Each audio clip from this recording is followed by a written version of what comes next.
होने का मतलब ये नहीं है कि आप हार चुके हैं। हो सकता है कि आप किसी लंबी छलांग की तैयारी कर रहे हो। यूं तो ए जिंदगी तेरे सफर से शिकायतें बहुत थी, लेकिन जब दर्द दर्ज कराने पहुंचे तो कितारें बहुत थी।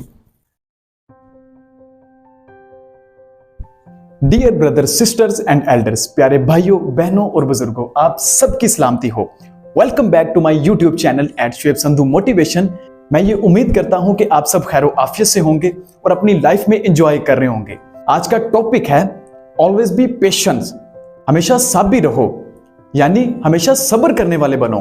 तो आगाज में ही मैं एक जुमला आप सबकी खिदमत में ये पेश करना चाहता हूं कि वक्त का तो काम ही है गुजरना। अगर अच्छा है तो शुक्र करो, लेकिन अगर बुरा है, मुश्किल है तो सब्र करो। अब बात यहां ये आ जाती है कि शुएब भाई, ये जो मुश्किल वक्त होता है ना, इसको गुजारना बड़ा मुश्किल होता है। तो माय डियर फ्रेंड्स, अगर आप उस मुश्किल वक्त को इस तरीके से गुजारेंगे जो मैं आज आपको बताने लगा हूं, तो आप उस मुश्किल वक्त को ना सिर्फ अच्छे से गुजार पाएंगे, बल्कि आप उस मुश्किल वक्त के बाद बड़ी कामयाबी, बड़ा उरूज भी हासिल कर सकते हैं। माय डियर फ्रेंड्स, मेरे साथ रहिएगा। आमतौर पर लोगों की जिंदगी में जब मुश्किल वक्त आता है तो वो परेशान हो जाते हैं, रोना धोना शुरू कर देते हैं, शिकवे और शिकायतों का टोकरा सर पर उठा लेते हैं।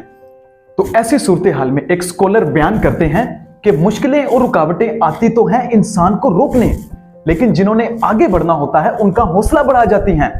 यानी ये जो मुश्किल वक्त होता है आपको कमजोर नहीं बल्कि ताकतवर बनाकर जाता है, आपको मजबूत बनाता है, और उसी मजबूती के बलबूते पर आप चैंपियन बनते हैं। मैं मजीद ये कहना चाहता हूं कि यूं तो ए जिंदगी तेरे सफर से शिकायतें बहुत थी, यूं तो ए जिंदगी तेरे सफर से शिकायतें बहुत थी, लेकिन जब दर्द दर्ज कराने पहुंचे तो कितारें बहुत थी। दोस्तों, कुछ लोग साबिर होते हैं, वो सब्र करते हैं और उस मुश्किल वक्त में सब्र के साथ खुदा से दुआएं मांगने में लग जाते हैं। शुरू में उन्हें लगता तो यही है कि उनकी दुआएं कबूल नहीं हो रही, लेकिन फिर भी वो सब्र के साथ अपनी अर्जी खुदा की हजूरी में लेकर गिड़गिड़ाते रहते हैं। तो my dear friend, you will be shocked to know, आप ये जानकर हैरान रह जाएंगे कि फिर ऐसे लोगों को ही उस मुश्किल वक्त के बाद बड़ी कामयाबी, बड़ा उरूज मिलता है। वो ये साबित कर देते हैं कि देर होने का मतलब ये नहीं है कि आप हार चुके हैं।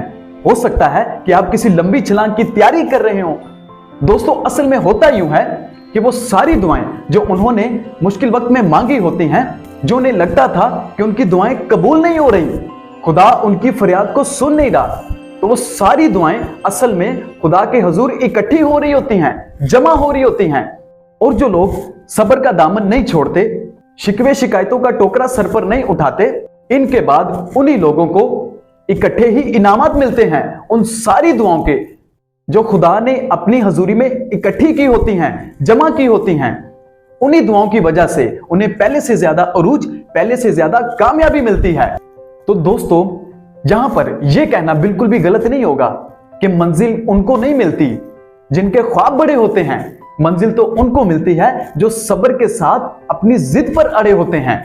माय डियर फ्रेंड्स, नबियों को भी दो घूंट बहुत पसंद थे, एक गुस्से का घूंट और दूसरा सब्र का घूंट। शायद आप जानते नहीं कि गुलामों में जितनी शोहरत अयाज को मिली उतनी किसी गुलाम को नहीं मिली, और उसकी शोहरत की वाहिद वजह सिर्फ और सिर्फ उसका सब्र ही था। तो एक दफा अयाज बादशाह महमूद के दरबार में बैठे थे कि उनके साथ वजीर भी बैठा था। तो बादशाह महमूद जो था ना, वो फल खाने लगा। तो बादशाह महमूद ने पहले फल उठाकर वजीर को दिया और फिर अयाज को दिया। तो वजीर ने एक बाइट लेकर फल को चुपचाप वापस प्लेट में रख दिया, जबकि अयाज मजे ले लेकर उस फल को खाता रहा। तो बादशाह महमूद ने वजीर से पूछा, क्या हुआ, तुम खा क्यों नहीं रहे? तो वजीर ने कहा, हुजूर, फल कड़वा है, इसका जायका ठीक नहीं। फिर बादशाह अयाज पूछा कि क्या वाकई फल कड़वा है? तो अयाज ने जवाब दिया, जी हुजूर, कड़वा है।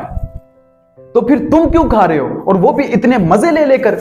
तो अयाज ने जवाब दिया कि हुजूर, आपने सारी जिंदगी क्या क्या नेमतें नहीं खिलाई, और अगर आज ये कड़वा फल दिया है तो क्या हुआ, मैं इनकार कैसे करूं?